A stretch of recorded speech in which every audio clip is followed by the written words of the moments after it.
दोस्तों, eight educational platform के इस यूट्यूब चैनल में आपका बहुत बहुत स्वागत।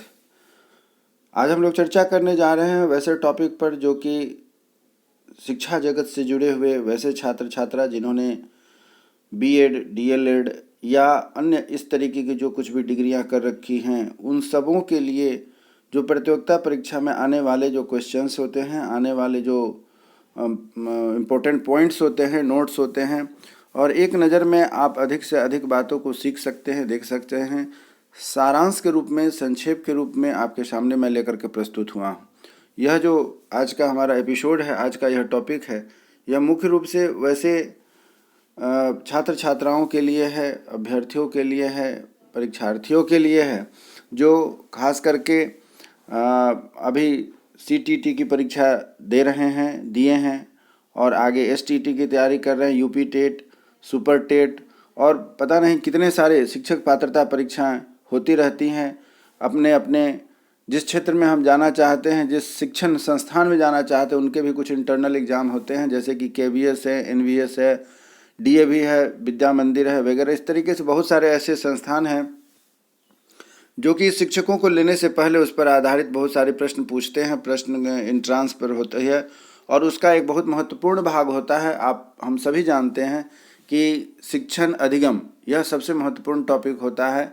यूँ तो सबसे महत्वपूर्ण टॉपिक शुरुआत होती है चाइल्ड साइकोलॉजी से, बच्चे और उनका बचपन से लेकर के जो हमारा टॉपिक शुरू होता है। लेकिन उसके बाद जैसे ही आप आगे बढ़ते हैं तो उसमें देखते हैं कि बच्चों को कैसे पढ़ाना है, अर्थात शिक्षण की प्रक्रिया ही सबसे पहले आती है। तो शिक्षण की प्रक्रिया में बहुत सारी बातें हैं जो कि हमने अन्य वीडियो में डाला हुआ है। आज हम लोग शिक्षण को लेकर के जो महत्वपूर्ण बात चर्चा करने जा रहे हैं कि कैसे हम अपने शिक्षण को बेहतर बनाएं, जिससे कि हम एक अच्छे शिक्षक के रूप में एक अच्छे संस्थान को डेवलप कर सकें, और एक अच्छा संस्थान होने से हमारे पास छात्र छात्रा पढ़ने के लिए, सीखने के लिए आएंगे। तो उसके लिए कुछ महत्वपूर्ण बातों को ध्यान रखनी होती हैं, और हमारे अपनी शिक्षण की जो पद्धति है उस पर भी सुधार करने की आवश्यकता होती है। तो इन्हीं सब बातों को ध्यान में रख करके आज हमारा यह वीडियो है। संक्षेप में बहुत सारी बातें हैं, आपको इसमें समझ में आ जाएगी, जो कई वीडियो का सार आपको इसमें मिलेगा। और इसलिए मैं आपसे उम्मीद करता हूँ, आपसे गुजारिश करता हूँ कि आप हमारे इस वीडियो को आखिरी तक बने रहें, आखिरी तक देखें, जिससे कि आपको समझ में आए कि यह वीडियो कितना उपयोगी है। मतलब यूँ कहें कि गागर में सागर भरने का यह प्रयास है आज के इस वीडियो में, जो कि शिक्षण और अधिगम के क्षेत्र से जुड़ा हुआ क्वेश्चन इससे मिलेगा, और आप इससे अपने शिक्षण की पद्धति को, शिक्षण को तथा संस्थान को बेहतर बना सकते हैं शिक्षा जगत को लेकर के। चलिए आगे बढ़ते हैं। तो बाकी जो इससे रिलेटेड परिभाषाएं हैं वो हमारे अन्य वीडियो में, आप इसके पहले जो दी गई उसको भी देख सकते हैं, या आगे जो हमने बताया है उसको भी देखेंगे तो उसमें अनुभव आपको प्राप्त होगा कि शिक्षण क्या है। शिक्षण हम जानते हैं कि यह मुख्य रूप से यह आज के समय में, वर्तमान समय में, अर्थात जो वर्तमान की शिक्षा पद्धति चल रही है, शिक्षण पद्धति चल रही है, उसमें जो मुख्य रूप से कहा जाता है वह है एक पीढ़ी से दूसरी पीढ़ी तक दी जाने वाले ज्ञान को ही हम शिक्षा कहते हैं।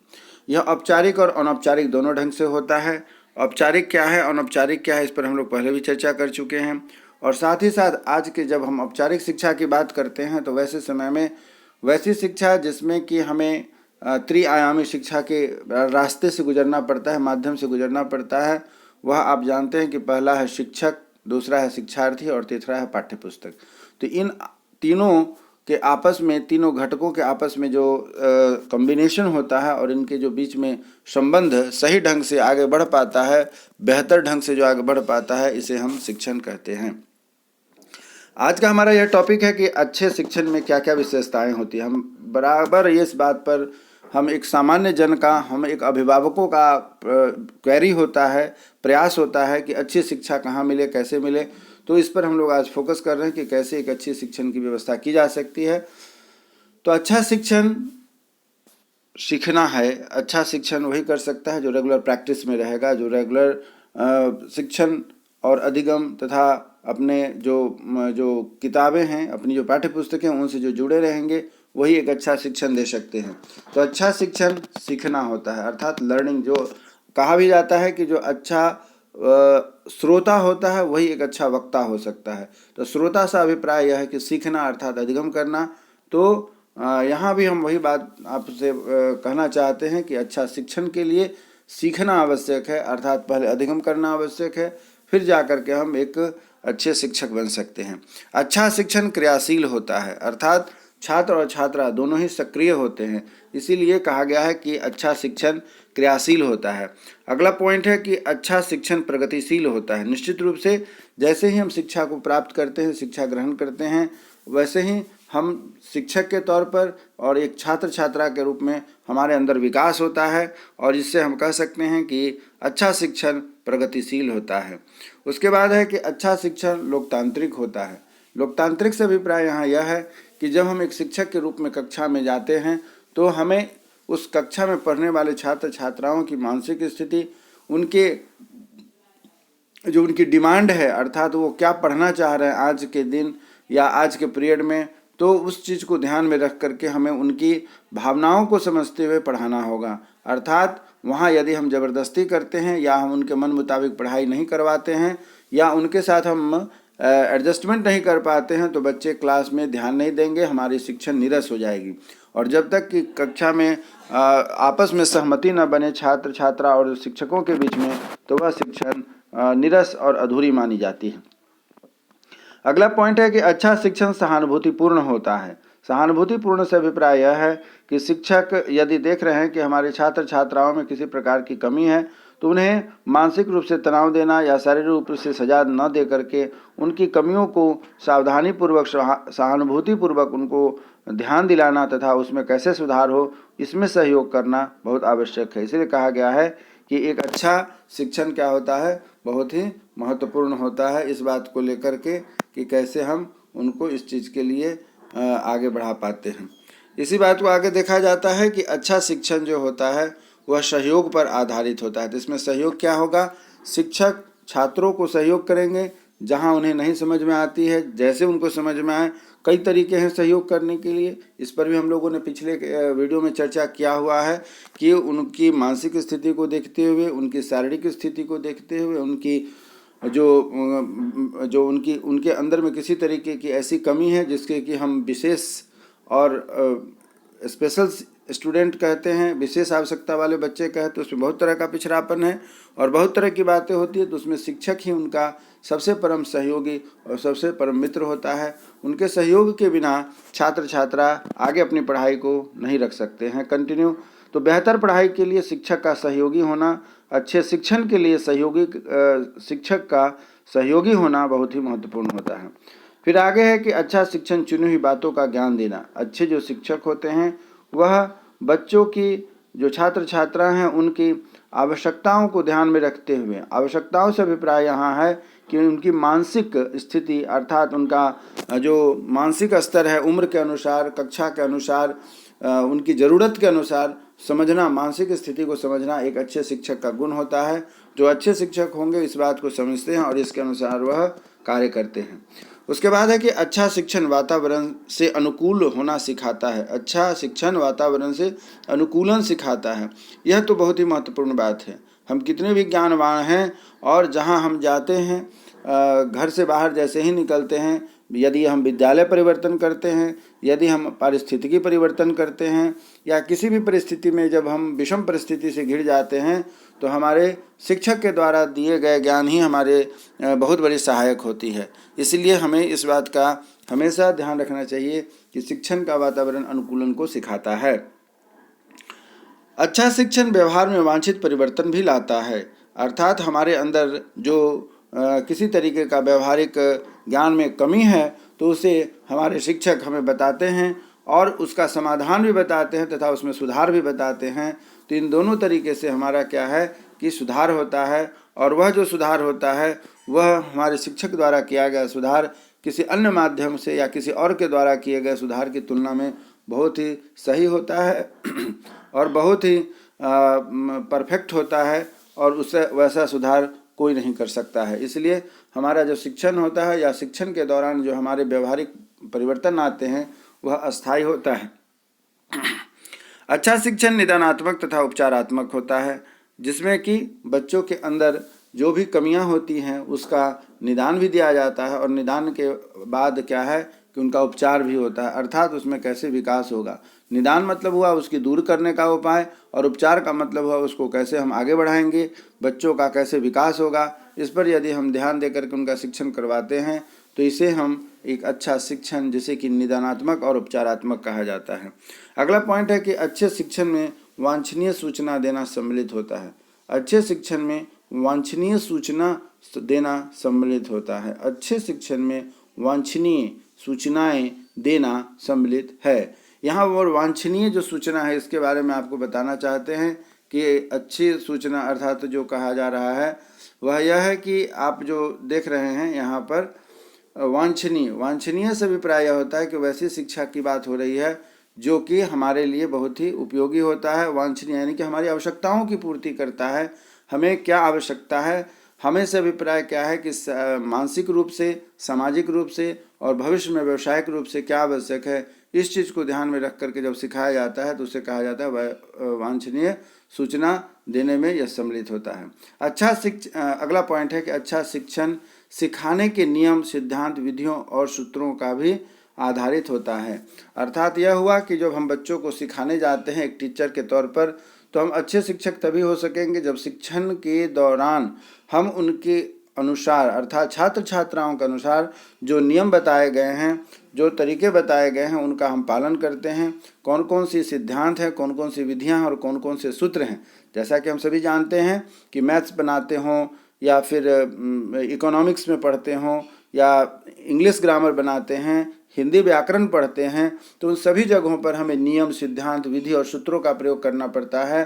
तो यह इसी प्रकार जब हम बच्चों को कक्षा में पढ़ाने जाते हैं तो वहाँ भी हमें बच्चों की आवश्यकताओं के अनुसार अर्थात उन्हें कैसा ज्ञान देना है, कैसी शिक्षा देनी है, उसके लिए हम बीएड, डीएलएड या अन्य इस तरीके की कोई भी जो शिक्षा पर आधारित कोर्स होते हैं उसमें हमें नियम, सिद्धांत और विधियाँ तथा सूत्र बताए जाते हैं, जिसके आधार पर हम बच्चों को एक अच्छा ज्ञान दे सकते हैं। तो इस बात को ध्यान में रखने के लिए हमें इन सब बातों का ध्यान रखना होता है। चलिए आगे बढ़ते हैं कि अगला हमारा पॉइंट।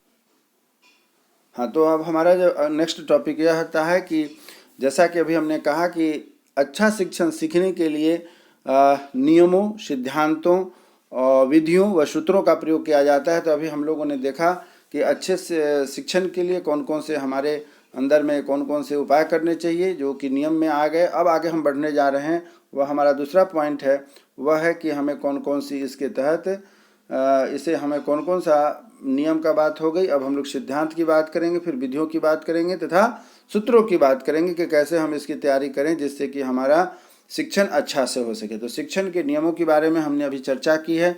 अब आगे जो हम चर्चा करने जा रहे हैं वह है कि अच्छे शिक्षण के सिद्धांत कौन कौन से होते हैं।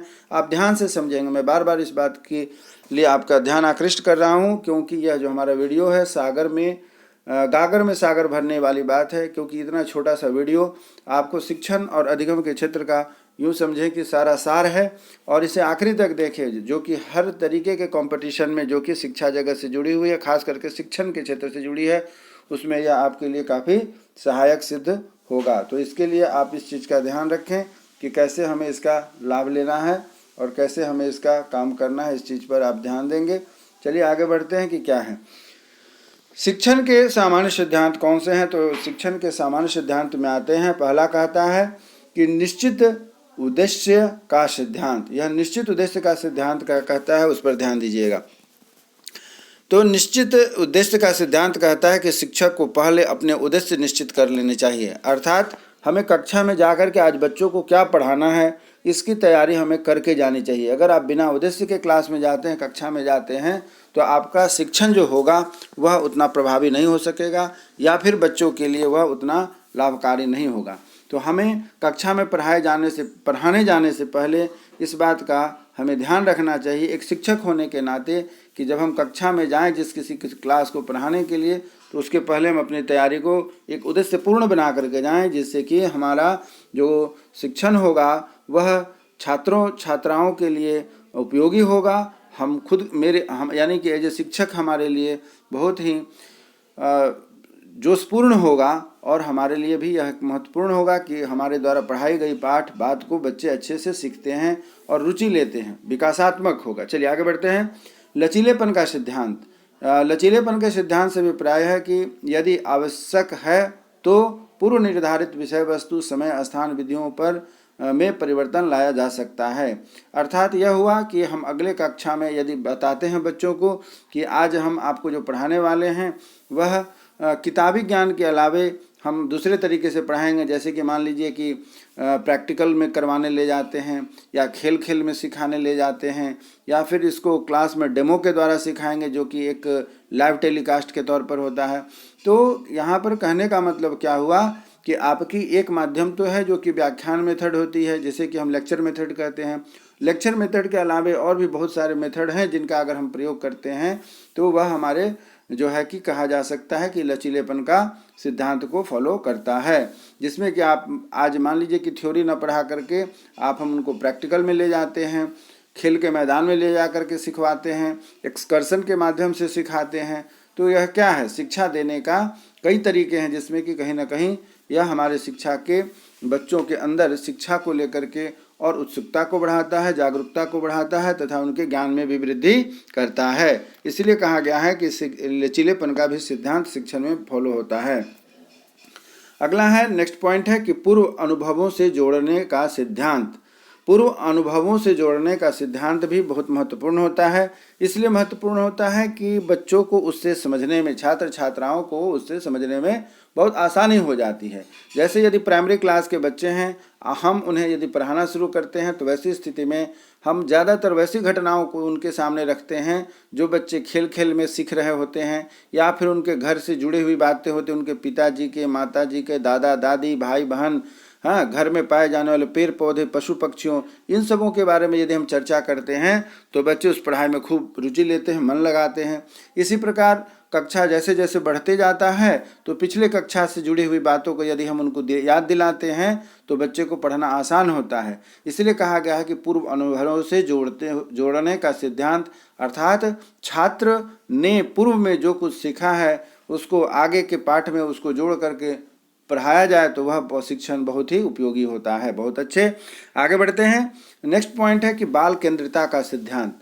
जैसा कि हमने पिछली बार आपसे बात किया था, हमारा एक अन्य वीडियो है उसमें भी आप इस चीज़ को पाएंगे, देखेंगे कि आज का जो शिक्षण का सिद्धांत है वह मुख्य रूप से बाल केंद्रित सिद्धांत है, जिसे कि हम चाइल्ड सेंटर्ड कहा जाता है। चाइल्ड सेंटर्ड थ्योरी इसलिए कहा गया है, सिद्धांत इसलिए कहा गया है कि इसमें बच्चे एक्टिव होते हैं। बच्चे को एक्टिव होना बहुत आवश्यक है। टीचर एक्टिव रहेंगे और छात्र एक्टिव ना हो तो वह शिक्षण सही नहीं मानी जाती है।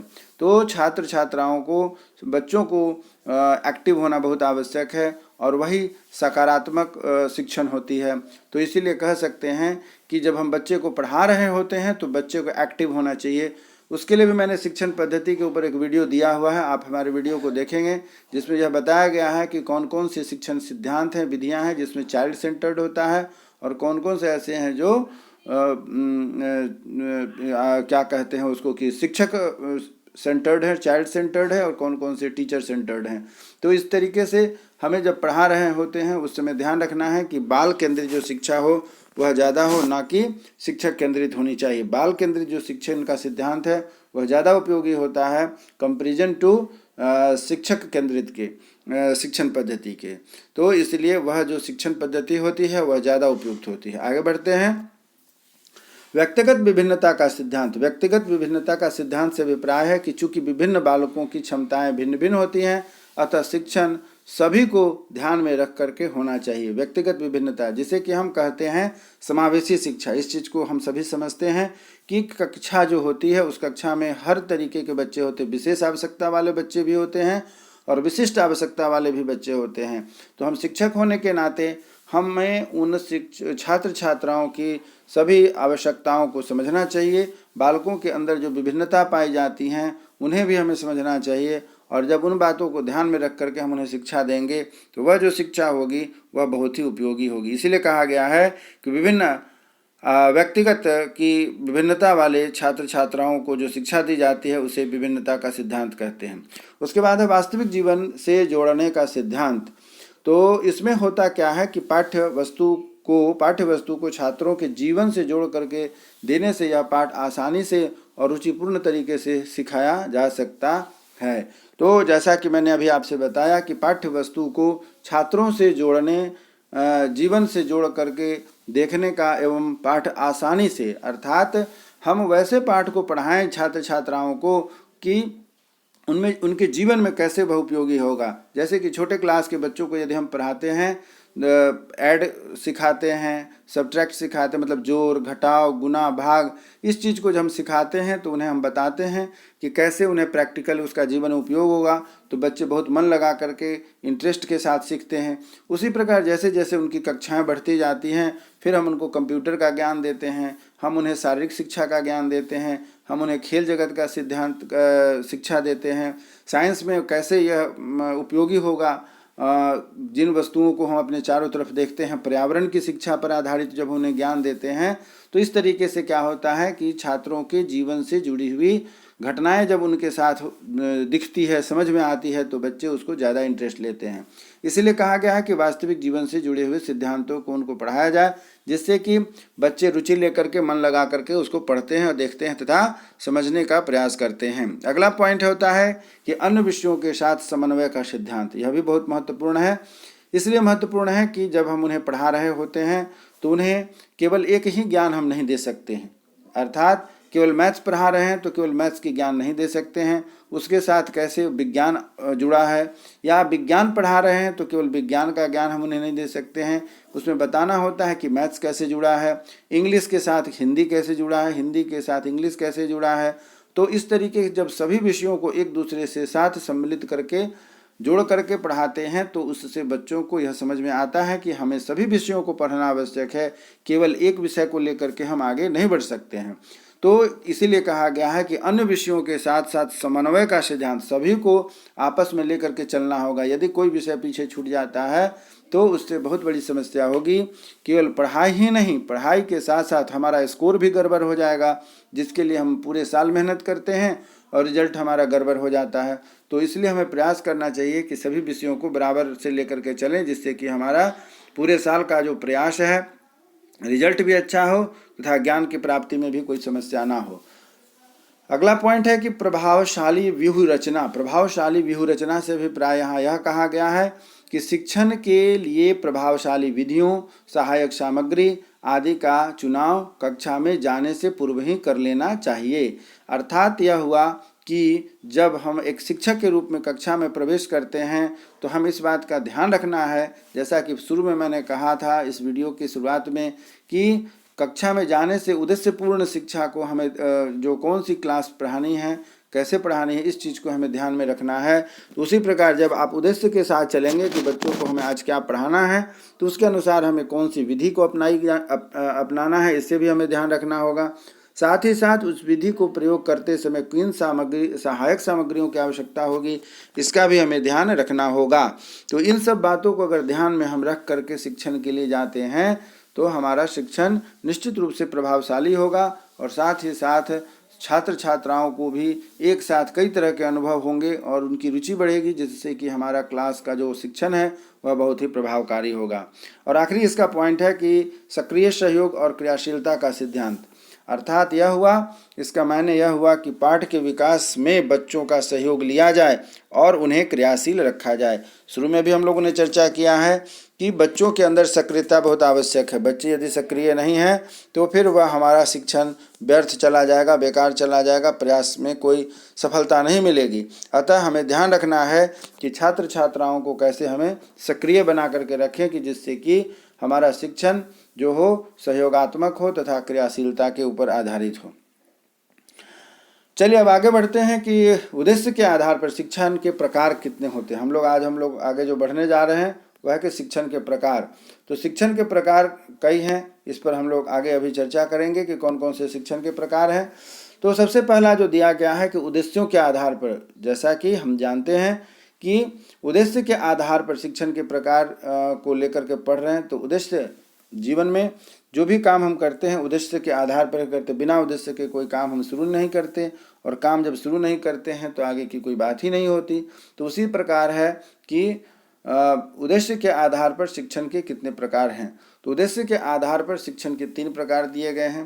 पहला है कि ज्ञानात्मक, दूसरा है भावात्मक और तीसरा है मनोगत्यात्मक। ज्ञानात्मक का अर्थ हम सभी जानते हैं कि ज्ञान की प्राप्ति के लिए हम शिक्षा को ग्रहण करते हैं या शिक्षण का कार्य करते हैं। दूसरा रखा गया है भावात्मक। भावात्मक से भी प्राय होता है संवेगात्मक भी इसे कहते हैं, अर्थात शिक्षण हमारी भावना से जुड़ी है और इसीलिए हम लोग कहते हैं कि भावात्मक है। तथा मनोगत्यात्मक, मनोगत्यात्मक से अभिप्राय यह होती है कि जब हम शिक्षा ग्रहण करते हैं, ज्ञान प्राप्त करते हैं और जब ज्ञानात्मक और भावात्मक दोनों तरीके से जुड़ते हैं तो हमारा जो मन मस्तिष्क होता है वह एक्टिव हो जाता है और उसमें क्रियाशीलता आ जाती है। इसीलिए यहाँ पर मनोगत्यात्मक, मन की गति को हम आगे बढ़ाते हैं और उसमें हम अपनी जो प्राप्त की गई शिक्षा होती है उसको कई दिशाओं में उपयोगी बनाने के लिए उस पर ध्यान देने लगते हैं और कैसे हमारा यह जो शिक्षण होगा उपयोगी होगा, इसीलिए इसे मनोगत्यात्मक कहा जाता है। अगला पॉइंट है कि स्तरों के आधार पर शिक्षण के प्रकार। पहले था उद्देश्यपूर्ण आधार पर, दूसरा है स्तरों के आधार पर शिक्षण के प्रकार। तो स्तरों के आधार पर शिक्षण को 3 भागों में बांटा गया है। एक है स्मृति पर आधारित, दूसरा है अवबोध पर आधारित और तीसरा है चिंतन पर आधारित। तो स्मृति पर आधारित से अभिप्राय वह होता है जो हमारी याददाश्त में पहले से मौजूद रहती है, जो हम अनुभव के आधार पर मुख्य रूप से जो ग्रहण करते हैं उसे हम स्मृति पर आधारित जो हमारा शिक्षण होगा उससे जो हम पढ़ाते हैं। अवबोध मतलब हुआ कि जो हम खुद ज्ञान प्राप्त करके और उसको सीख करके उसके बाद हम दूसरे को सिखाते हैं। और चिंतन अर्थात हमारे अंदर जो मानसिक गति होती है, जो हमारा अनुभव होता है और उन सबों को सीख करके जो हम अपने बुद्धि विवेक तथा जो हमारा सोचने की क्षमता है उसको विकसित करके जब हम अपना शिक्षण दूसरे को देते हैं तो उसे हम चिंतन का स्तर कहते हैं। चिंतन का स्तर जो मुख्य रूप से देखा जाता है कि हमारे समाज में जो समाज सुधारक मनोवैज्ञानिक लोग होते हैं उनका जो शिक्षण होता है वह मुख्य रूप से चिंतन स्तर का शिक्षण होता है, क्योंकि जो समाज सुधारक हैं, मनोवैज्ञानिक होते हैं, वह अवबोधन या स्मृति पर नहीं बल्कि अपने खुद के चिंतन पर देते हैं। जैसे कि रसखान हो गए, तुलसीदास हो गए, रविदास हो गए, रहीम खान खाना हो गए, बहुत सारे ऐसे चिंतक तथा समाज सुधारक हैं, कबीर हैं, जिन्होंने हमारे समाज को अपना शिक्षण देने का प्रयास किया है, जो आज भी हम उनके दिए गए ज्ञान को किताबों के द्वारा विभिन्न कक्षाओं में पढ़ते हैं। तीसरा जो शिक्षण प्रणाली है वह है कि शासन प्रणाली के आधार पर शिक्षण के प्रकार। तो इसे तो हम देख रहे हैं, पहला कहा गया निरंकुश शिक्षण, दूसरा कहा गया प्रजातांत्रिक शिक्षण और तीसरा होता है हस्तक्षेप रहित शिक्षण। निरंकुश शासन से अभिप्राय साफ साफ है, अर्थात जो भी सत्ता में शासन प्रणाली होगी वह किसी का जब नहीं सुनती है और अपने मन मर्जी के मुताबिक एक तरफा डिसीजन जब लेती है, फैसला करती है, तो उसे निरंकुश शिक्षण का नाम दिया जाता है। दूसरा है प्रजातांत्रिक शिक्षण, अर्थात जनता की भावनाओं और जनताओं के बहुमत को, समर्थन को देखते हुए जो शिक्षण दी जाती है, अर्थात जिन्हें हम ज्ञान दे रहे हैं, शिक्षा दे रहे हैं, तो उनकी भावनाओं के अनुसार जब हम शिक्षण देते हैं तो उसे हम जनतांत्रिक शिक्षण कहते हैं। यह जनतांत्रिक शिक्षण मुख्य रूप से कहाँ होता है? हमारी कक्षाओं में होता है, जब हम बच्चों की, छात्र छात्राओं के, बालकों की भावनाओं को ध्यान में रखते, उनकी आवश्यकताओं को ध्यान में रखते हुए जब हम उनको पढ़ाते हैं तो वह जो शिक्षण होता है वह जनतांत्रिक शिक्षण होता है। और तीसरा है कि हस्तक्षेप रहित शिक्षण, अर्थात जब हम शिक्षक के रूप में कक्षा में पढ़ा रहे होते हैं और किसी कारणवश किसी बाह्य तरह की जो हस्तक्षेप उसमें आ जाती है, चाहे वो बच्चों की तरफ से हो या विद्यालय के प्रधान की तरफ से हो या किसी अन्य शिक्षक के हस्तक्षेप से होता है, तो उस तरीके के जो हस्तक्षेप होते हैं उन्हें हम हस्तक्षेप रहित शिक्षण कहते हैं। तो यह शासन प्रणाली के आधार पर शिक्षण को 3 भागों में बांटा गया। इसी प्रकार आगे बढ़ते हैं कि शिक्षण के स्वरूप के आधार पर शिक्षण के प्रकार कितने होते हैं। तो शिक्षण के स्वरूप के आधार पर शिक्षण को पुनः 3 भागों में बांटा गया है। एक है वर्णनात्मक, दूसरा है निर्णयात्मक और तीसरा है उपचारात्मक। फिर से रिपीट करता हूँ, एक का नाम है वर्णनात्मक, दूसरा का है निदानात्मक और तीसरा का नाम है उपचारात्मक। तो यह जो वर्णनात्मक है, वर्णनात्मक से साफ साफ स्पष्ट होता है कि इसमें हम लोग क्या है कि इसमें हम वर्णन करते हैं, अर्थात चर्चा करते हैं, विचार करते हैं, मंथन करते हैं कि कौन कौन सी समस्या है हमारे शिक्षण को लेकर के और कैसे हम शिक्षण का इसमें कार्य को अच्छे से कर सकते हैं। वर्णन करना अर्थात व्याख्या करना है। जब वर्णन की बात आती है और वर्णन की जाती है, अधिक से अधिक वर्णन से करने के बाद हमारे पास जो समस्या निकल करके आती है कि वह शिक्षण में कौन कौन सी समस्याएं हैं, अर्थात छात्रों के बीच जो समस्याएं हैं उसको हम कैसे पहले उपाय होता है कि उसको कैसे रोका जाए, अर्थात जहाँ पर उसमें विसंगतियाँ हैं उसको कैसे कम किया जाए, उसे हम निदानात्मक में रखते हैं। और जब उस विसंगतियों को रोक दी जाती है और उसको कैसे सुधार करके आगे बढ़ाना है तो उसे हम उपचारात्मक शिक्षण कहते हैं। तो इस तरीके से यहाँ पर हमें जो बताया जा रहा है वह है आपको शिक्षण के स्वरूप के आधार पर 3 भागों में बांटा गया है। पहला है वर्णनात्मक, दूसरा है निदानात्मक और तीसरा है उपचारात्मक। 5वां पॉइंट है वह है कि शैक्षिक क्रियाओं के आधार पर इन्हें 3 भागों पर बांटा गया है। शिक्षण का पहला है प्रस्तुतिकरण, दूसरा है प्रदर्शन और तीसरा है क्रिया।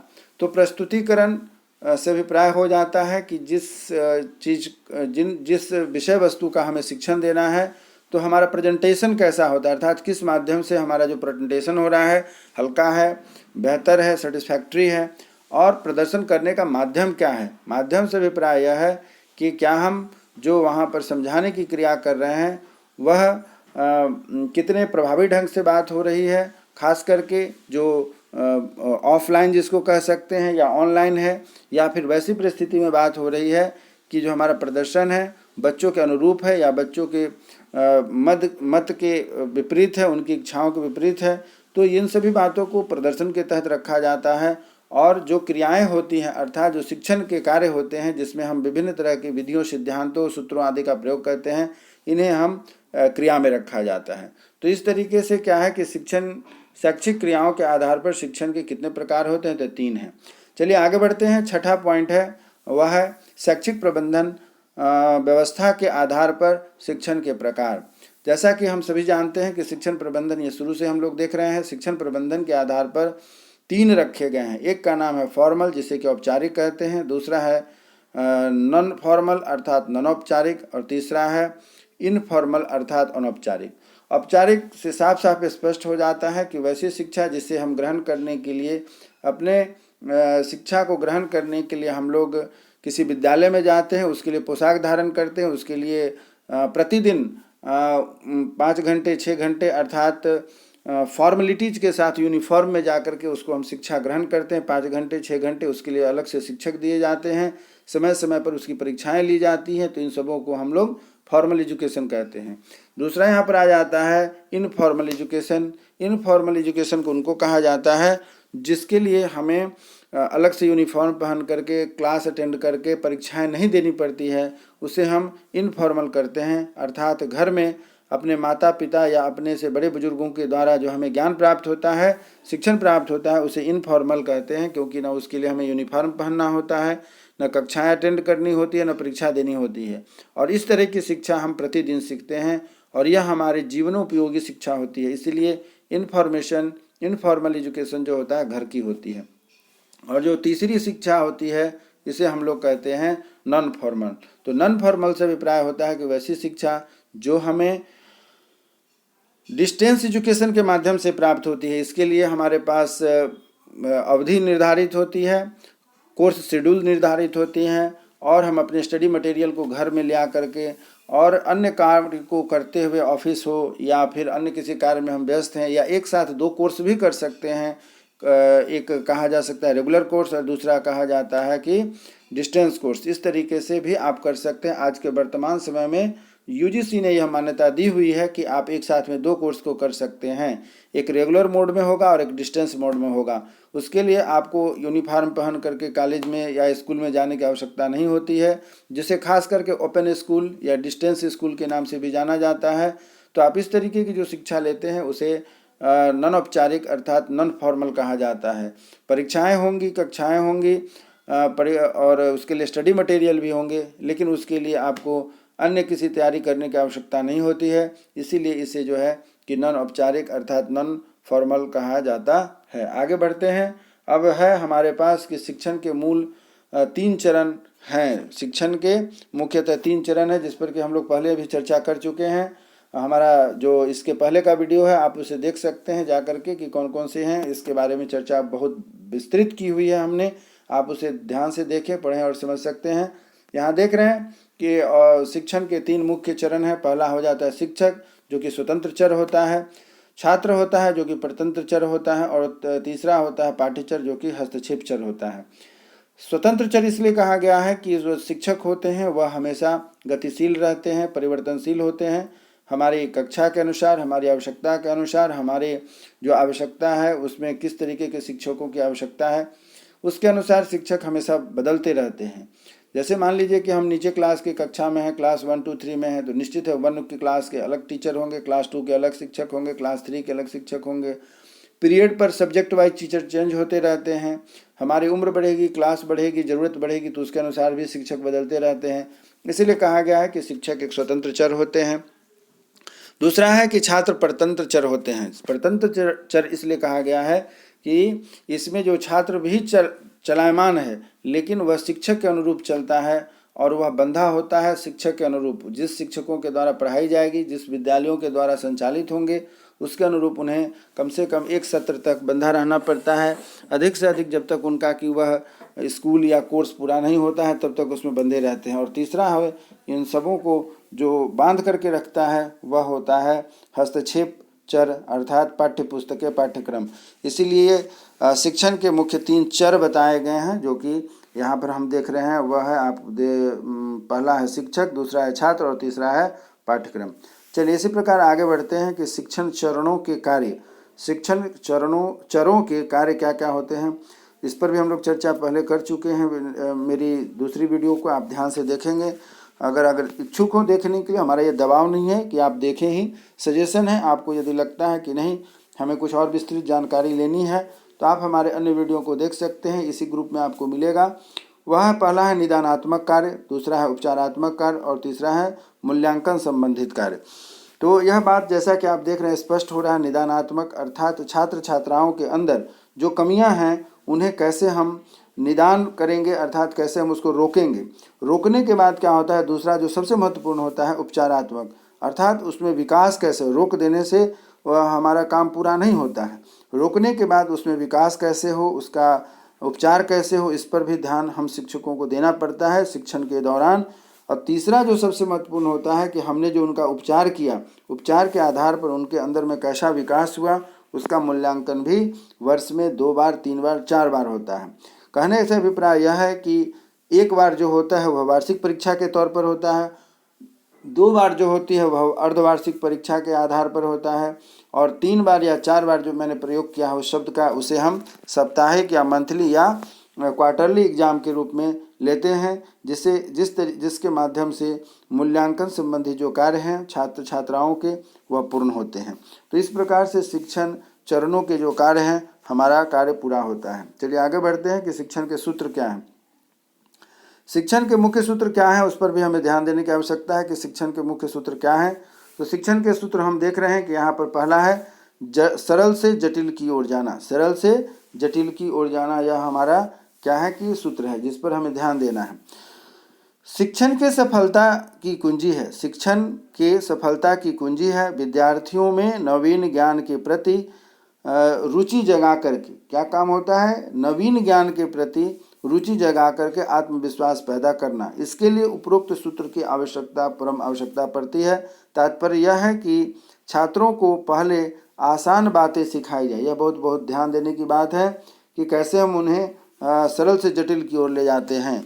तो सबसे पहले यह बात को ध्यान देना है कि उन्हें पहले आसान बातों को सिखाएं, बाद में जटिल बात या कठिन बातों को सिखाएं, जैसा कि ऊपर में बताया गया है। जैसे पहाड़ा सिखाने के लिए पहले गुना या भाग को सिखाया जाएगा, तब फिर इस प्रकार से हम उन्हें सरल से जटिल की ओर ले जाते हैं। इसी प्रकार अगला पॉइंट जो हमारा है वह है कि ज्ञान से अज्ञान की ओर, ज्ञात से अज्ञात की ओर। अर्थात यह है यहाँ पर कि पाठ का आरंभ ऐसी बातों से करें जिससे बच्चे जानते हो और बाद में बताएं कि जो छात्रों को पता ना हो। अर्थात जो बच्चे पहले से जानते रहते हैं उससे बताएं, फिर बाद में अज्ञात बातों को बताएं। जैसा कि मैंने आपको बताया है, इसमें क्या करना है, इसमें हम ध्यान देते हैं कि जैसे बच्चे प्राइमरी स्तर क्लास 1 में, नर्सरी में यदि एडमिशन लेते हैं तो बच्चों को हम वैसे ही बातों को बताते हैं जो उनके घर से जुड़ी हुई बातें होते हैं, माता पिता, भाई बहन, मम्मी पापा, घर में पाए जाने वाले पेड़ पौधे, जीव जंतु के बारे में बताते हैं। फिर धीरे धीरे जब क्लास कक्षा में या ऊपर के क्लास में बढ़ते जाते हैं, जिन अज्ञात बातों को नहीं जानता है तो उन्हें बताते हैं। तो ज्ञात से अज्ञात की ओर जब बढ़ता है तो उसकी पढ़ाई बहुत ही रुचिकर होती है और उसका विकास भी स्पष्ट दिखता है। इसीलिए कहा गया है कि ज्ञात से अज्ञात की ओर। आगे बढ़ते हैं। हमारा अगला पॉइंट है प्रत्यक्ष से अप्रत्यक्ष की ओर। प्रत्यक्ष से अप्रत्यक्ष की ओर से यहाँ जो हमारा तीसरा पॉइंट है वह यह है कि पहले उन बातों का ज्ञान कराए जाएं जो विद्यार्थियों के सामने हो, अर्थात प्रत्यक्ष हो। तत्पश्चात जो सामने न हो उन्हें समझाया जाए। वास्तव में कक्षा 6 से लेकर के 14 वर्ष तक का जो बच्चा होता है प्रत्यक्ष स्तर पर ही रहता है। 6 वर्ष से लेकर के 14 वर्ष के जो बच्चे हैं उन्हें हम प्रत्यक्ष रूप से पहले समझाते हैं, सिखाते हैं, फिर जा कर के अप्रत्यक्ष की दुनिया में हम उसे ले जाते हैं। अगला पॉइंट है स्थूल से सूक्ष्म की ओर। तो स्थूल से सूक्ष्म की ओर का क्या मतलब होता है? वह है कि पहले ऐसी बातों का ज्ञान कराएं जिन्हें बच्चे देख सकें, छू सकें और बाद में सैद्धांतिक या मानसिक स्तर पर बातों को ध्यान दे सकें।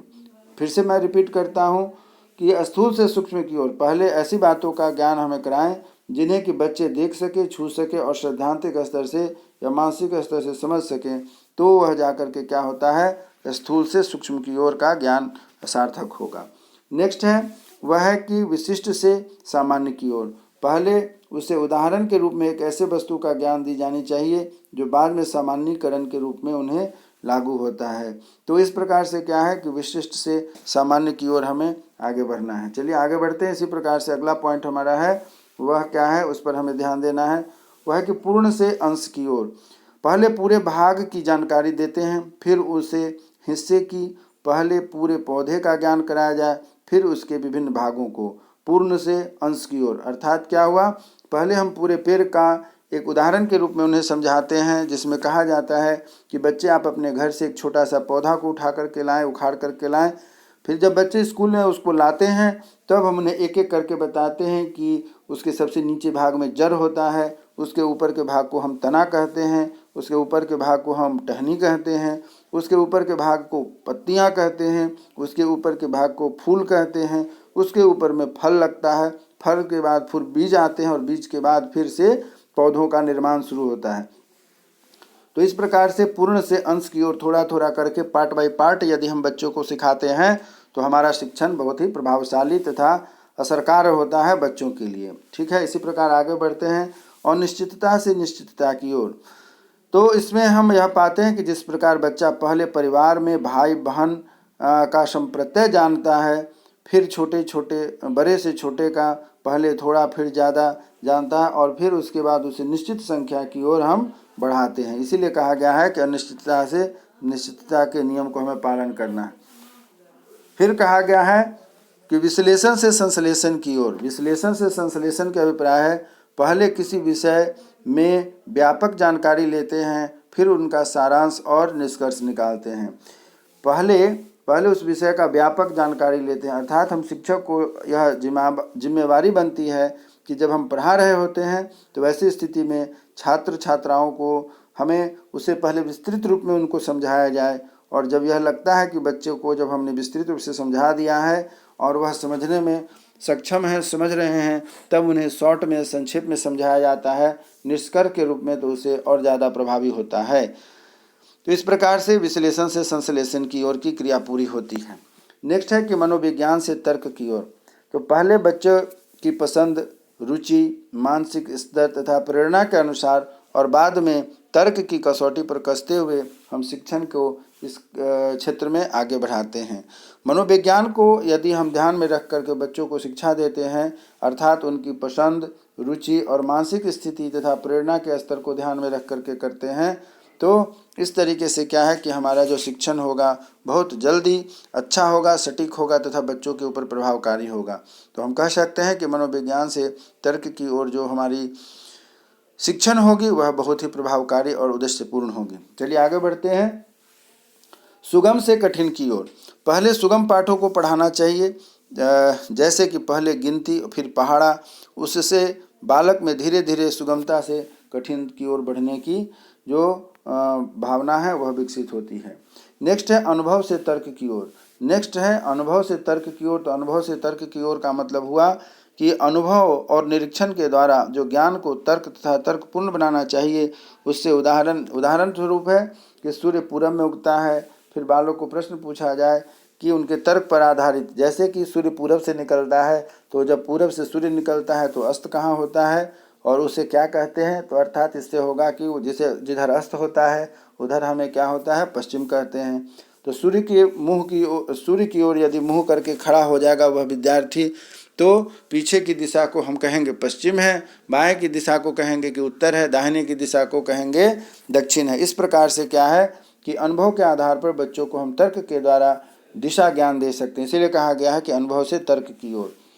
अगला है प्रकृति के अनुसरण। प्रकृति अर्थात जो जहाँ हम रहते हैं, हमारे चारों ओर जो पाए जाने वाली जो प्रकृति प्रदत्त वस्तुएं हैं उन्हें कहा जाता है गॉड गिफ्टेड जो वस्तुएं हैं। तो जोसेफ लॉन्डन के अनुसार बालकों को प्रारंभिक शिक्षा उनकी प्रकृति, रुचि, शारीरिक, मानसिक स्तर के अनुकूल ही दी जानी चाहिए। उससे बच्चों में क्या है कि अपने चारों तरफ पाए जाने वाली जो प्राकृतिक वस्तुएं हैं उससे उनका रुचि बढ़ेगा और उसमें वह मन लगा करके पढ़ेंगे तथा समझेंगे, जो कि उनके लिए जीवन उपयोगी होता है। नेक्स्ट है कि स्वाध्याय का अनुसरण। स्वाध्याय अर्थात खुद से पढ़ना। खुद से पढ़ने के दो अर्थ होते हैं। पहला कि जो मुझे समझ में नहीं आता है उसे हम पढ़ते हैं, और दूसरा यह होता है कि जो वस्तुएं अर्थात जो पढ़ने की टॉपिक है, हमारे अज्ञानता का स्तर है, उसके लिए ज्ञान प्राप्त करने के लिए जब हम बहुत सारी बातों को खोजते फिरते हैं, प्रयास करते हैं कि हमें अधिक से अधिक ज्ञान प्राप्त हो, तो वैसी परिस्थिति में हम क्या है कि स्वाध्याय का प्रयोग करते हैं। तो सर वेलर स्कॉट साहब का कहना है कि स्वाध्याय के द्वारा अर्जित ज्ञान छात्र की जमा पूंजी होती है। क्या होती है? स्वाध्याय के द्वारा अर्जित ज्ञान छात्रों की जमा पूंजी होती है। डाल्टन प्रणाली पर आधारित स्वाध्याय ही था। डाल्टन प्रणाली का आधार क्या है? स्वाध्याय। इस चीज़ को आप देखिए, यहाँ से प्रश्न बनता है कि डाल्टन प्रणाली पर आधारित क्या है, कौन सा सिद्धांत है? तो वह है स्वाध्याय का सिद्धांत। चलिए आगे बढ़ते हैं। इसी प्रकार से आगे हमारा क्या कह रहा है इस पर ध्यान देना है। अब है अंतर्वैयक्तिक संप्रेषण कौशल। अंतर्वैयक्तिक संप्रेषण कौशल क्या है? अब हम लोग पढ़ने जा रहे हैं कौशल के बाद। सिद्धांत पूरा हो गया, अब हम लोग कौशल के बारे में पढ़ेंगे, कौन कौन से कौशल में क्या क्या महत्वपूर्ण स्थानें होती हैं। तो अंतर्वैयक्तिक संप्रेषण में क्या होता है? तो यह जो संप्रेषण कौशल है इसमें मौखिक और अमौखिक संप्रेषण की क्रिया का विशेष रूप से ध्यान रखा जाता है। रूप से सुनना तथा भावनाओं की अभिव्यक्ति, प्रतिक्रिया देना बिना दोषारोपण किए और प्रतिक्रियाएं किए हुए, इसमें हम लोग क्या करते हैं? संप्रेषण करते हैं। यह संप्रेषण की कौशल होती है। दूसरा कहता है कि समझौता या अस्वीकृति का कौशल। समझौता या अस्वीकृति का कौशल अर्थात इसमें क्या है कि समझौता और संघर्ष प्रबंधन होता है। दूसरा है कि दृढ़ निश्चय रहने के कौशल होते हैं। और तीसरा होती है अस्वीकृति अर्थात मना करने के कौशल। अर्थात आप यदि मना भी करना चाहते हैं तो उसका भी एक कला है, जिस कला के द्वारा आप अपनी बातों को हटा सकते हैं, छोड़ सकते हैं। नेक्स्ट है वह है कि सहयोग और टीम वर्क। सहयोग और टीम वर्क में क्या आता है उसे ध्यान देना है। तो वह है कि औरों के योगदान और विभिन्न शैलियों के प्रति आदर व्यक्त करना। सहयोग से अभिप्राय है कि हमारे साथ टीम में कुछ लोग होंगे, और जब हम टीम में होते हैं, ग्रुप में होते हैं, तो सभी के साथ सहयोग करना, त्याग करना, समर्पण करना तथा दूसरे की बातों को सुनना, यह भी टीम वर्क तथा सहयोग का एक अंग होता है। तो इसलिए कहा गया है कि औरों के योगदान और विभिन्न शैली के प्रति आदर को व्यक्त करना। नेक्स्ट है इसी में कि अपनी क्षमताओं और समूह में उनके योगदान का मूल्यांकन भी करना। अर्थात जब हम ग्रुप में हैं तो उनके सहयोग और अपना जो प्रयास है उन सबों का भी मूल्यांकन होना चाहिए। नेक्स्ट है पक्ष समर्थन का कौशल। पक्ष समर्थन के कौशल में है वह पहला है कि प्रभावपूर्णता के कौशल, और दूसरा है उत्प्रेरण अर्थात सहमति लेने के कौशल, और तीसरा है नेटवर्किंग करने का कौशल। तो पक्ष समर्थन अर्थात जिन बातों का हम समर्थन करते हैं वैसे कौन कौन से बिंदु हैं, इस बातों को ध्यान हम लोग इसमें विशेष करके रखते हैं। चलिए आगे बढ़ते हैं। समालोचनात्मक सोच के कौशल। समालोचनात्मक सोच के कौशल कौन कौन से हैं उस पर हमें ध्यान देना है। पहला है कि साथियों और प्रचार माध्यमों के प्रभावों का विश्लेषण। दूसरा है दृष्टिकोण, मूल्यों, सामाजिक नियमों और विश्वासों तथा इन्हें प्रभावित करने वाले कारकों का विश्लेषण। और तीसरा है उपयोगी जानकारी और सूचना स्रोतों का पहचानना। तो यह 3 हो जाते हैं समालोचनात्मक सोच के कौशल।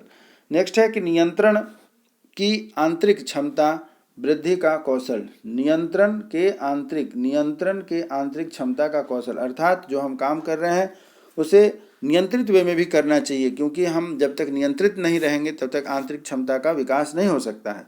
तो उसके लिए पहला कहा गया है वह है कि आत्म प्रतिष्ठा और आत्मसम्मान निर्माण में कौशल। तो आत्म प्रतिष्ठा और आत्मविश्वास को ही रख करके हम अपने नियंत्रण के साथ साथ आंतरिक क्षमता का विकास कर सकते हैं। दूसरा है कि स्वयं जागरूकता के कौशल, जिनमें कि विद्यार्थियों के प्रति जागरूकता का भाव, मूल्य, दृष्टिकोण, मजबूरी और कमजोरियों के प्रति जागरूकता का कौशल समाहित होता है।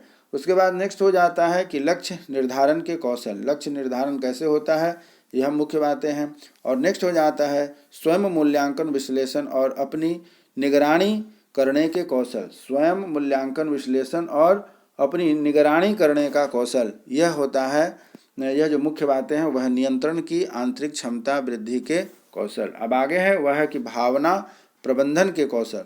तो भावना प्रबंधन के कौशल क्या है, तो इससे हम ध्यान देते हैं। इसमें है कि चिंता और दुख का सामना करने के लिए क्रोध प्रबंधन, अर्थात चिंता और दुख है तो उसके ऊपर अपने क्रोध को कैसे नियंत्रित रखें और कैसे हम अपने आप को सुरक्षित रख सकें, इस पर ध्यान देना है। साथ ही साथ हानि, दुर्व्यवहार और आघात का सामना करने के जो कौशल होते हैं इस पर भी अपने आप को नियंत्रित रखना, यह भावना प्रबंधन कौशल के तहत आता है। अब आता है आगमन विधि। हम लोग इस पर बहुत बार चर्चा कर चुके हैं और शिक्षण पद्धति का सबसे महत्वपूर्ण और पहला भाग यदि कहा जाए तो यह होता है जिसे हम आगमन विधि कहते हैं।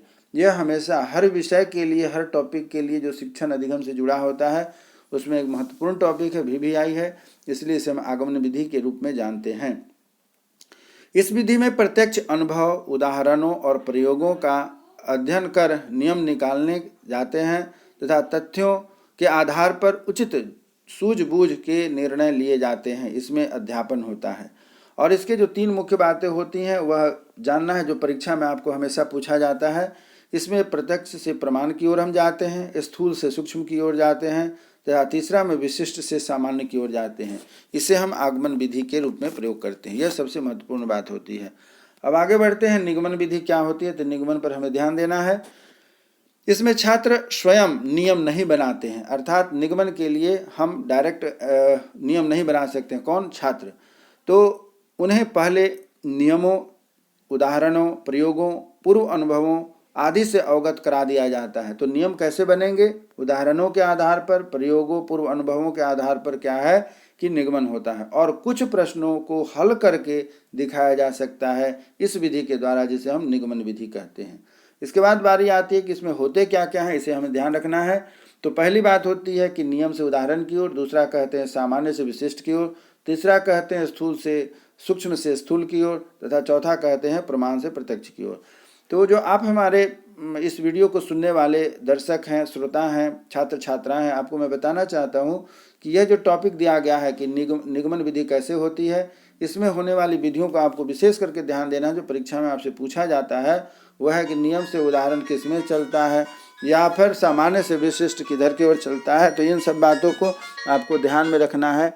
यह कैसे होता है, इस चीज़ को आप ध्यान में रखेंगे कि कैसे यह होता है। इस चीज़ को ध्यान में रखने की आवश्यकता है कि कैसे हम इसको करेंगे। ठीक है, तो इसलिए आप इसे ध्यान रखें कि कैसे हमें इसको करना है। नेक्स्ट है हर्बर्ट विधि। हर्बर्ट विधि अर्थात हर्बर्ट प्रणाली क्या होता है, तो इसे हम लोग देखेंगे। तो इसमें विशेष नहीं, हमें इस बात का ध्यान रखना है कि इसमें क्या क्या होता है, अर्थात प्रस्तावना या पाठ की तैयारी, दूसरा है तुलना करना, तीसरा है प्रयोग और अभ्यास, चौथा होता है आपका विषय प्रवेश तथा पांचवा है नियमीकरण। इन पांचों स्टेप्स को आप ध्यान रखेंगे तो इससे हमारा हर्बर्ट विधि का जो है कि कार्य सिद्ध होता है। बात बाकी रह गई, इसमें से कुछ कुछ विधियां हैं, उन्हें हम अगले वीडियो में और विस्तार से आपको बताएंगे। इसके लिए आप हमारे साथ जुड़े रहें। नेक्स्ट है प्रोजेक्ट विधि। प्रोजेक्ट विधि क्या होती है, यह भी बहुत महत्वपूर्ण क्वेश्चन होता है। BEd DLEd वह यह हमारे जीवन से जुड़ी हुई विधियां होती हैं। कई बार बच्चों को पूछा जाता है प्रश्न में कि प्रोजेक्ट विधि क्या है, और बच्चे इसकी व्याख्या ढंग से नहीं कर पाते हैं। तो इसमें हमें ध्यान देने की आवश्यकता है कि प्रोजेक्ट विधि किसे कहते हैं। तो इसके जनक प्रयोजनवादी अर्थात जॉन डेवी इनके प्रतिपादक थे, और किलपैट्रिक ने इसे प्रचलित किया, किंतु आज इसके जनक किलपैट्रिक ही माने जाते हैं। अर्थात आपसे प्रश्न पूछता है कि प्रोजेक्ट विधि के जनक कौन माने जाते हैं, तो इसे हम कहते हैं कि किलपैट्रिक। इसे ध्यान रखिएगा, जॉन डेवी तथा किलपैट्रिक इससे जुड़े होते हैं। इसमें पहला होता है समस्या उत्पन्न करना, दूसरा होता है समस्या का चुनाव करना, तीसरा है कार्यविधि की रूपरेखा तैयार करना, चौथा है कार्यविधि का प्रयोग करना, पांचवा आंकड़े को निकालना और एकत्र करना, तथा छठा होता है परीक्षण या इसके ऊपर रिसर्च करना। तो इस तरीके से निष्कर्ष के बाद हम लोग प्रोजेक्ट विधि से आगे बढ़ते हैं। वह है कि डाल्टन के सिद्धांत क्या हैं। डाल्टन साहब ने भी कुछ सिद्धांत दिया था, उस पर हम लोग देखते हैं कि क्या है डाल्टन का सिद्धांत। इस विधि के जनक होने का श्रेय कुमारी हेलेन पार्कहर्स्ट को जाता है। किसे कहा जाता है? डाल्टन का सिद्धांत जो है, जिसे ध्यान दीजिएगा, वह कुमारी हेलेन पार्कहर्स्ट को जाता है, जिनका इस विधि के जन्म डाल्टन नामक स्थान पर होने के कारण इसे हम डाल्टन का सिद्धांत कहते हैं। यह भी आपकी परीक्षा के लिए बहुत ही वीवीआई प्रश्न है कि डाल्टन का सिद्धांत कैसे जागृत हुआ था। तो डाल्टन का सिद्धांत जो हुआ वह कुमारी हेलेन पार्कहर्स्ट के द्वारा किया गया था, तथा यह जो हुआ डाल्टन नामक स्थान पर उनका जो जन्म हुआ था, इसीलिए इसे डाल्टन के सिद्धांत के नाम से भी जाना जाता है। चलिए आगे बढ़ते हैं, आगे क्या कहा जाता है वह देखते हैं कि और इसमें होता क्या क्या है, इस पर हम लोगों को थोड़ा देखना है। इसमें होता है कार्य का ठेका लेना, दूसरा होता है निर्दिष्ट कार्य करने, कार्यों की इकाई, प्रयोगशाला तथा कक्षा सभा एवं प्रगति सूचक क्षेत्र रेखा चित्र, ये सभी इनके महत्वपूर्ण भाग होते हैं, जैसा कि आपने ऊपर में देखा डाल्टन के सिद्धांत के आधार पर। चलिए आगे बढ़ते हैं। किंडरगार्टन का प्रणाली, यह भी हमारे लिए बहुत ही महत्वपूर्ण है, क्योंकि आए दिन यह परीक्षा में हमेशा पूछता है, शिक्षक पात्रता परीक्षा या शिक्षक नियोजन जो परीक्षा होती है उसमें। इसमें क्या होता है, इस पर हम लोग ध्यान देते हैं कि क्या कहा जा रहा है, इसमें किन किन बातों को ध्यान देना है। तो वह है कि इस विधि के जनक फ्रोबेल महोदय को किंडरगार्टन का अर्थ है बच्चों का उद्यान। ध्यान से देखिएगा, नाम से ही पता चल रहा है, किंडरगार्टन अर्थात बच्चों के खेल का उद्यान। फ्रोबेल बालकों को एक ऐसी अविकसित पौधे मानते हैं, क्या मानते हैं? अविकसित पौधा मानते हैं, जो स्कूल में अध्यापक रूपी माली के द्वारा सींच करके बड़ा किया जाता है। किंडरगार्टन बच्चों का एक छोटा सा स्कूल है, जहां बच्चों को चटाई बुनने, मिट्टियों की मूर्ति बनाने, सांस्कृतिक कार्यक्रम तथा क्रियात्मक गाने सिखाए जाते हैं। इस विधि में शिक्षण कार्य महिलाओं के द्वारा कराया जाता है, और इनके जो हैं कि 5 स्टेप्स आपको यहाँ पर दिए गए हैं। वह 5 स्टेप्स, 5 चरण, 5 सोपान है। पहला है खेल में बच्चे को सिखाना, दूसरा है शिशु गीत अर्थात कविता हो, गीत हो, गाना हो उसके द्वारा, तीसरा है उपहार अर्थात गिफ्ट दीजिए, चौथा है बच्चों से कुछ कार्य करवाइए, तब जाकर के आखिरी में कहा जाता है कि शिक्षण पाठ्यक्रम को बनाना है। तो इस तरीके से किंडरगार्टन हमारे लिए बहुत ही महत्वपूर्ण हो जाता है, जिसे हमें ध्यान देने की आवश्यकता है। चलिए आगे बढ़ते हैं। मॉन्टेसरी पद्धति, यह भी बहुत ही महत्वपूर्ण है। मॉन्टेसरी पद्धति, इस विधि के जन्मदाता डॉक्टर मारिया मोंटेसरी दी थी। कौन थी? Doctor Maria Montessori. उन्हीं के नाम पर इसे मॉन्टेसरी कहा गया है। इसमें इटली की रहने वाली थी, और इनके मतानुसार शिक्षा कर्म इंद्रियों तथा ज्ञान इंद्रियों के द्वारा दिया जाता है। आपसे प्रश्न पूछता है कि मॉन्टेसरी पद्धति में क्या मुख्य बातें हैं, तो इसमें बताना होता है कि कर्म इंद्रियों तथा ज्ञान इंद्रियों के द्वारा हमें ज्ञान की प्राप्ति होती है। तो इस तरीके से मारिया मोंटेसरी से क्वेश्चन हमारा बनता है, जिसका जवाब हम लोग इस तरीके से देते हैं। अब जो सबसे महत्वपूर्ण बात है, आप इसका ध्यान दीजिएगा, वह यह है कि यह बहुत ही वीवीआईपी है। शॉर्टकट में आपको यह समझा दिया गया है, जो कि परीक्षा में हमेशा 100% यह क्वेश्चन पूछता है कि कैसे यह परीक्षा में हम लोग याद रखें। 100% यह क्वेश्चन आपसे पूछता है कि कौन सी विधि है और इसके जनक कौन है। इस बात का हमें ध्यान रखना है, इस बात पर हमें सीखना है कि क्या कैसे है। चलिए आगे बढ़ते हैं। जैसा कि आप देख रहे हैं, आप स्क्रीनशॉट भी इसका ले सकते हैं, जो कि यहाँ पर आपके सामने प्रस्तुत है। आगमन विधि के जनक कौन है? तो अरस्तु। प्रश्नोत्तरी विधि के जनक कौन है? तो सुकरात। खेल विधि के जनक कौन है? तो कॉल्डवेल कुक। हर्बर्ट विधि के हर्बर्ट साहब हैं। मॉन्टेसरी के मारिया मोंटेसरी मैडम हैं, गैरी के एडवर्ड हैं। उसी प्रकार विडिया जॉन कैनेडी के कौन हैं, जॉन कैनेडी हैं। वेडिकिया के संवाद के प्लेटो साहब हैं। निगमन विधि के अरस्तु साहब हैं। प्रोजेक्ट विधि के किलपैट्रिक साहब हैं।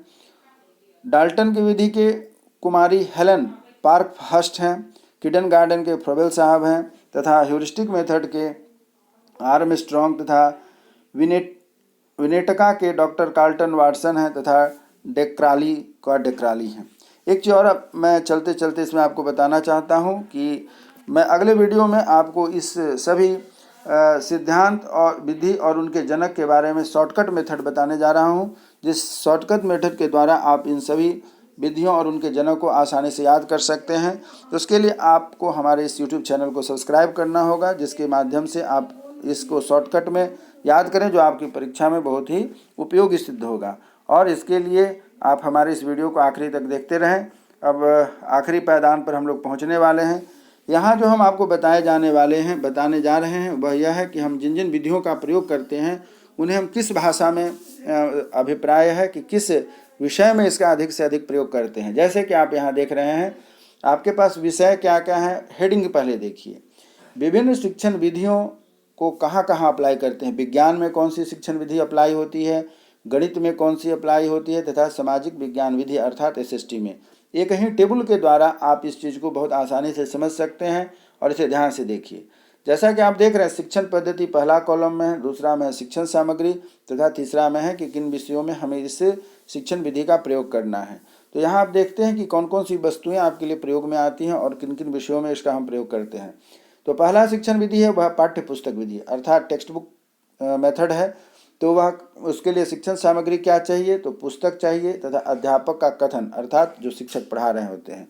तो यह किसके लिए बहुत उपयोगी होता है, तो यह सामाजिक विज्ञान अर्थात SST के सब्जेक्ट में पाठ्य पुस्तक वस्तुएं बहुत ही उपयोगी होती है। विज्ञान और गणित में पाठ्य पुस्तक विधि का प्रयोग नहीं हो सकता है, इस चीज़ का आपको ध्यान रखने की आवश्यकता है। उसी प्रकार है व्याख्यान विधि, जिसे लेक्चर मेथड भी कहते हैं। तो व्याख्यान विधि के लिए मुख्य वस्तुएं कौन कौन सी चाहिए, वह पुस्तक तथा अध्यापक चाहिए।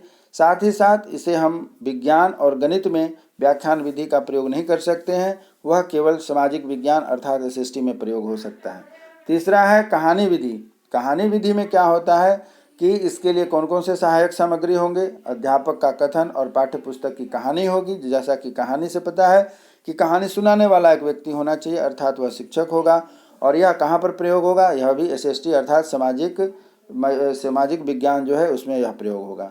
उसके बाद आगमन विधि, अभी हम लोगों ने ऊपर में पढ़ा है। आगमन विधि में कौन कौन सी मेथड प्रयोग की जाएगी, कौन कौन सी वस्तुएं होंगी, तो वह है कि आप देख रहे हैं कि वैज्ञानिक उपकरण, अध्यापक कथन, प्रयोगशाला, टेप रिकॉर्डर, टेलीविज़न, फिल्म पट्टियाँ तथा प्रोजेक्टर, इतने सारे चीज़ हमारे क्या है कि आगमन विधि में प्रयोग की जा सकती है। जैसा कि नाम से स्पष्ट है कि आगमन विधि में हम लोग पहले क्या करते हैं, किसी भी वस्तुओं को पहले हम उदाहरण के रूप में दिखाते हैं। इतनी सारी वस्तुएं जिनके द्वारा हम शिक्षण वस्तुओं को दिखा करके इस विधि का हम प्रयोग करते हैं।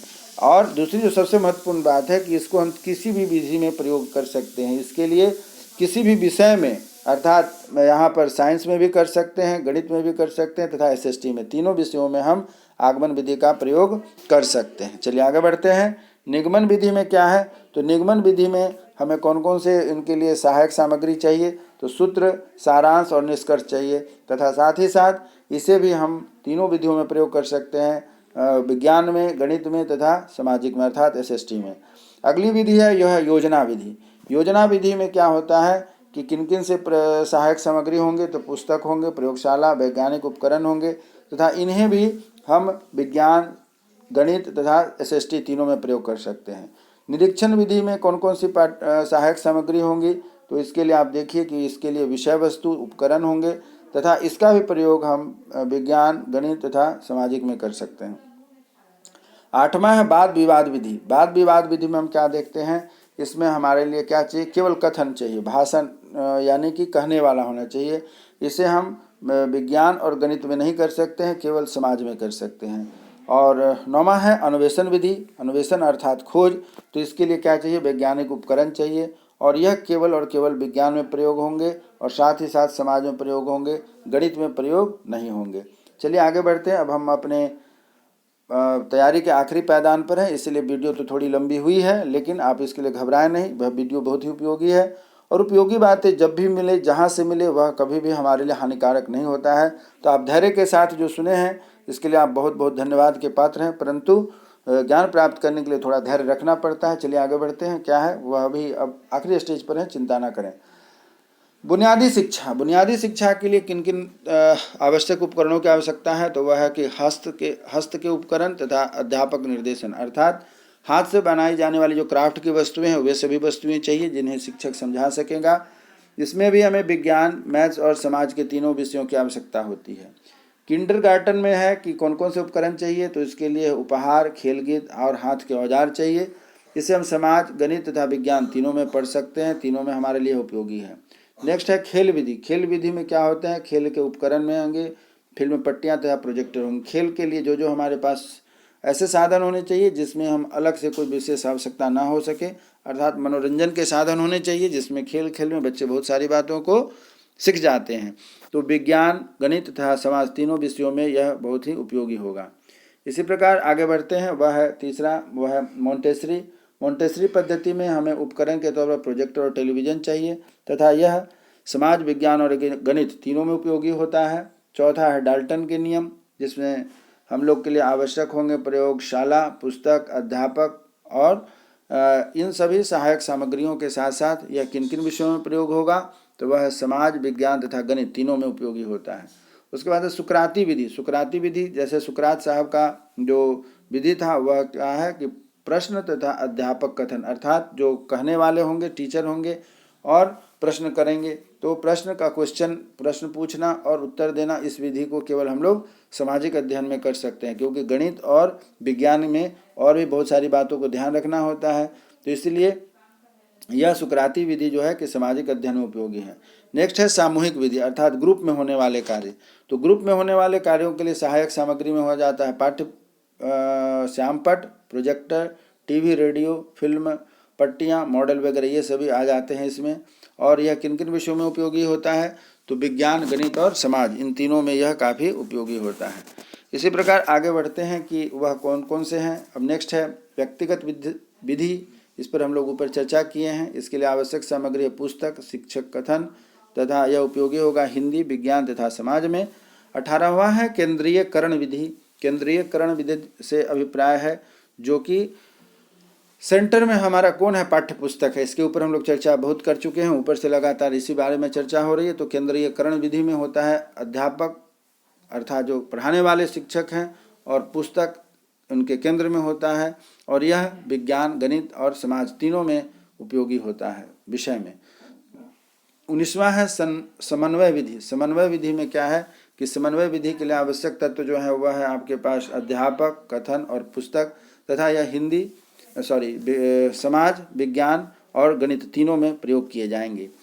यह वीडियो बहुत लंबी हुई, इसके लिए आप परेशान ना हो। उम्मीद करता हूं कि हमारा यह जो प्रयास है आपको बहुत ही कारगर साबित होगा, क्योंकि यह जो वीडियो है यह गागर में सागर भरने का प्रयास किया गया है। शिक्षण के क्षेत्र से, शिक्षण का जो हमारा टॉपिक है उसमें अधिक से अधिक बातों को कवर करने का प्रयास किया गया है, इसलिए यह जो वीडियो है थोड़ा लंबी हो गई है।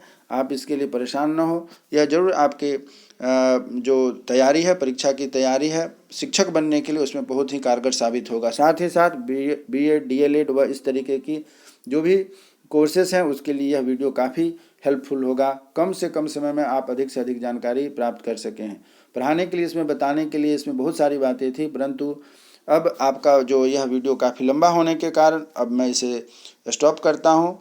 इसी उम्मीद के साथ कि आपको यदि यह वीडियो अच्छा लगे हो तो आप इसे लाइक, शेयर के साथ साथ सब्सक्राइब करें, और फिर नए वीडियो में आपके साथ मुलाकात होगी, जिससे कि फिर नए टॉपिक के साथ मैं आपके साथ मिल सकूं। तब तक के लिए जय हिंद, जय भारत। नए वीडियो में फिर मुलाकात होगी। जय हिंद।